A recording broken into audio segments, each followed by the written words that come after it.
Hey y'all, it's Livia aka Floral Sims.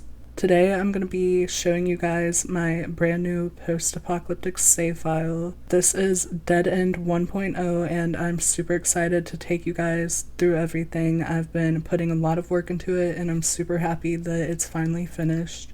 Starting off, we have the Tumblr information post. At the bottom of this page will be a link to the save file. You can download it for free on my Patreon. Make sure you get all the required CC and mods as well.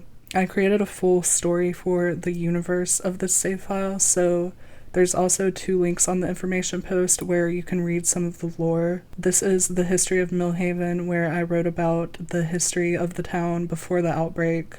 And this is the Lyssavirus hemophagia variant medical description. I created a fictional viral disease, and it's basically just an advanced form of rabies that turns everybody into bloodthirsty, nasty little creatures.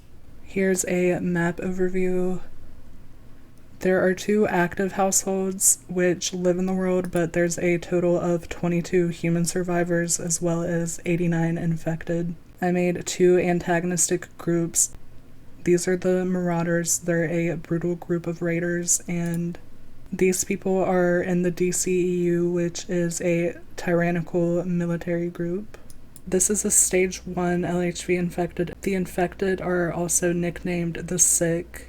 They're not technically zombies because they're still alive and fully conscious. They just have no control over their actions because the virus has completely overtaken their bodies. I feel like that's a lot more scary than just being a brain-dead zombie. Stage 1s are all set as vampires that only roam the earth at night because the sunlight is very painful to go out into and it scorches their skin off. Here we have a stage 2, they're nicknamed the Daywalkers. They've evolved to be able to go out to the sunlight without it causing them pain, but it still melts all their skin off, so they're definitely a lot more grotesque looking. Starting off with lots, we have the first one, which is the abandoned campsite. This is where your Sims will start their survival journey. They're not going to be very protected. They only have a tent and a few camping items. I tried to make the landscaping as realistic as I could so it really feels like you're stuck out in the middle of the forest. There is 1 journal on this lot by Zach Wilson, and it has something to do with this school bus. It's a very sad story. I wanted to make a lot of the items in the environment have stories behind them. I used Toolmod to place some of the cottage living animals around the world so it feels more alive, so a few of the lots will have the trait that makes foxes run around the world. And over here is a flock of wild birds. We have the Wilson farmhouse. It's just an old farmhouse with some horse stables. I really wish that Sims 4 had horses the way that Sims 3 does. I saw that there's like speculation that we're gonna get horses soon, but I don't know if it's true or not.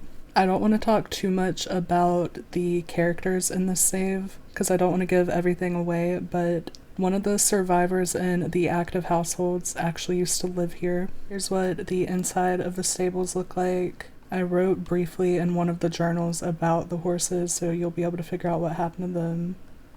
Super depressing. And then the stables also has a basement through this door. Go down to the stable's basement, there will be a note that is a little Walking Dead reference. Then through that door, there's some the Sick that were trapped in the basement. You'll be able to read about who they are. For the sake of this video, I turned the power back on, but most of these lots have the off-the-grid lot trait. Go through the front door, here's the first sitting room. Super overgrown. Here we have the kitchen. I tried to set everything up so it feels like whoever was on these lots just had to abruptly leave. Through the kitchen, there is a dining room, and that is where the readable journal is located. Through the dining room, there's another sitting room, and then through there is a bedroom. This is where the owners/parents stayed. This was their bathroom. And they also have a sunroom with a bunch of gardening stuff. I put some plants so if your sim wants to come visit, they can harvest them. A few of the lots are set to the generic lot type so that you can just visit at any time without you having to knock on the door. There's also chickens back here if you want to collect eggs. You go upstairs, there is another bathroom, a storage room. This was the bedroom of a teenage girl. Her name was Maddie. This is one of my favorite rooms in the world because I really like this little seating area. The last room on this lot is Zach Wilson's bedroom. You'll be able to read his journal at the campsite.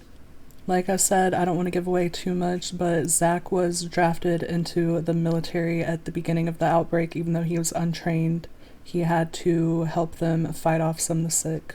Moving on to the third lot, we have Millhaven Baptist. It's got a super creepy church sign. There's a graveyard. There are 2 fresh graves and they have stories. This is what it looks like when you first walk in. Some survivors are actually taking shelter here. They're staying in this room. It's so hard to not talk about all the characters because I love them so much, but this is where Wes and Jack stay with Wes's son, Luca. Here we have Pastor Davis's old office. He's not alive anymore, but you can read his journal on the desk. He stayed here at the beginning of the outbreak, and there were a few other people that stayed here with him, but he was not a very ethical pastor before or during the outbreak. Down here is a basement. This is where most of the other survivors were staying. There's a stray note on the wall from one of them. The fourth lot is the Forest View mobile homes. The left side is mostly just for decoration. This is a debug trailer, and then this trailer is empty on the inside because it's such a large detailed lot. I didn't know if it would be super laggy. Here we have the trailer park manager slash owner Barbara's office. This is what the inside looks like. She's got a readable journal on the desk. This little kid's drawing even has a story behind it. Here's a trailer. Brielle Carpenter lived here with her daughter Leah. I'm in build mode right now, but mosquitoes will be flying around that pool when you visit this lot. Then there's a little bunny over here. So you walk in, the front door was left open. This was Brielle's bedroom. Her journal is on the dresser right there. Bathroom.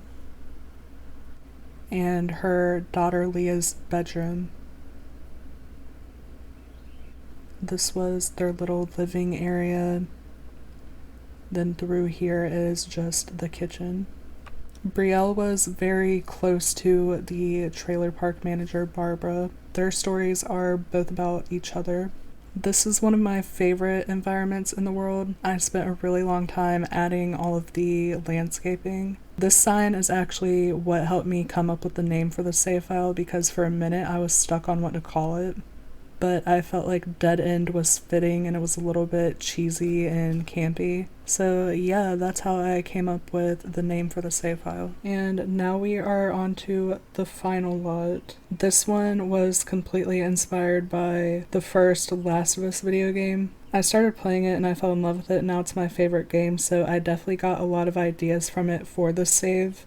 But I didn't want to just straight up copy the entire story and everything. I tried to make it feel different. But yeah, there's definitely a lot of inspiration from The Last of Us. This building is from when Joel and Ellie go to Billstown, and Ellie talks about an arcade machine. Here's the back of the lot. Super detailed. I think this is the one that took me the longest to do. They've got a little garden set up, so if your sim wants to come visit them, they can steal some of their plants. This is Todd Hodges' bar. He's very protective over the place. There's a warning sign that says "We'll shoot on sight." He ran this bar by himself before the outbreak, and he lives in the apartment upstairs. Here's another angle. This jukebox has a dialogue note between Todd and his niece Delilah on it. Back here is the kitchen. I haven't play tested it, but I included all the requirements for the restaurant lot type, so if you want to try it out, you could turn it into a restaurant. Here's the arcade machine that I was talking about. It's actually not CC. It's super cool. It's actually just paintings and a bunch of debug objects. I'll put the person's gallery ID on the screen so you can go check them out. This is Todd and Linda. Linda is actually Todd's best friend's wife, but something happened to him at the beginning of the outbreak. So yeah, he stole his best friend's wife. I like him as a character a lot. He's like a smartass and he's very like gruff and grouchy. He's super sweet when it comes to his niece Delilah that lives with him. This is Delilah's dad, it's his brother, so you'll be able to read about that. Beside the bar is a cafe and a bookstore with an apartment upstairs. I'm gonna go to the cafe first. This is the first floor. There's a little kitchen area back here as well. Then upstairs is just a loft area. Then next we have the bookstore. Here's the inside. Another angle. It's mostly untouched. There's also a kids reading area down here. And then above the bookstore, you have Delilah and Mitch's apartment. Delilah really likes to collect things and learn about the old times. She was only 2 when the outbreak happened, so she has no prior knowledge of what life was like before everything happened. Delilah is my favorite character in the save. She has the most storyline. She has 3 journals. This rock even has a story behind it. His name is Pebbles. Mitch's journals are over here. This is Delilah. She's my favorite character. I love her so much. I wanted to create a character that I could relate to. I know that if I were stuck in a world like this, I would be absolutely fucked and die immediately. I would give up straight away. So Delilah's not good at surviving on her own, but she's very smart. If you go into her inventory, you'll see a broken friendship bracelet. This was made by her best friend, Quinn. But yeah, check all the Sims inventories because most of them have things in them. This is Mitch. His backstory is pretty dark, just like Delilah's, but you can read about how Mitch ended up being at the bar with everybody. I am super obsessed with them and their entire story. The last thing I want to show y'all is this LHV memorial tree. It's where survivors go to leave little notes for the people that didn't make it. This one is from Kai. He's a super cool character. He's always wearing a gas mask, so you'll be able to easily spot him. Kai's sister got killed by the Marauders, so after that he went on this whole revenge thing and infiltrated the group and pretended like he wanted to be part of them so that he could wipe half of them out. Alright, so I think I covered everything that I want to discuss. I'm really happy with how this save is turning out. I definitely want to expand it, so comment down below what world you think I should add next. I made a dead end playlist that'll be in the description if you want to go listen to that. It's what I listened to while I was building everything. But yeah, if you play in the save, please let me know what you think, and thank you guys so much for watching. Goodbye. Mwah.